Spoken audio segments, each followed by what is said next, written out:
আপনারা কি জানেন গোটা ভারত যেদিন আগুনে রাক্ষসী পোড়ায়, বাঙালিরা ঠিক তার আগের দিন রং খেলে কেন জানেন? কারণ দোল আর হোলি এক নয়। উত্তর ভারতে হোলির শুরুটা পুরাণের গল্প দিয়ে। অসুররাজ হিরণ্যকশিপুর বোন হোলিকা অগ্নিতে পুড়ে নাশ হয়, আর সেই স্মৃতিতেই আগুন জ্বালিয়ে হোলিকা দমন উদযাপন করা হয়। পরের দিন রঙের উৎসব। বাংলায় দোলের কেন্দ্রবিন্দু আগুন নয়, এটি হলো প্রেম।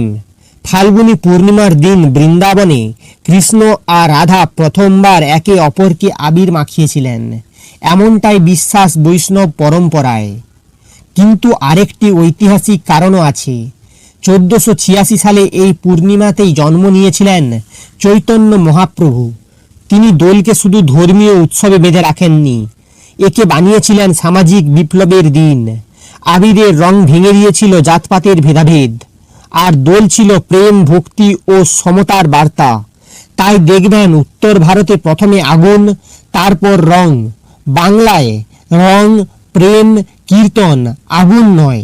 অবাঙালিরা হোলির যেখানে রাক্ষস বধের উল্লাস, বাঙালির দোল সেখানে বিশুদ্ধ প্রেম আর মিলনের উৎসব।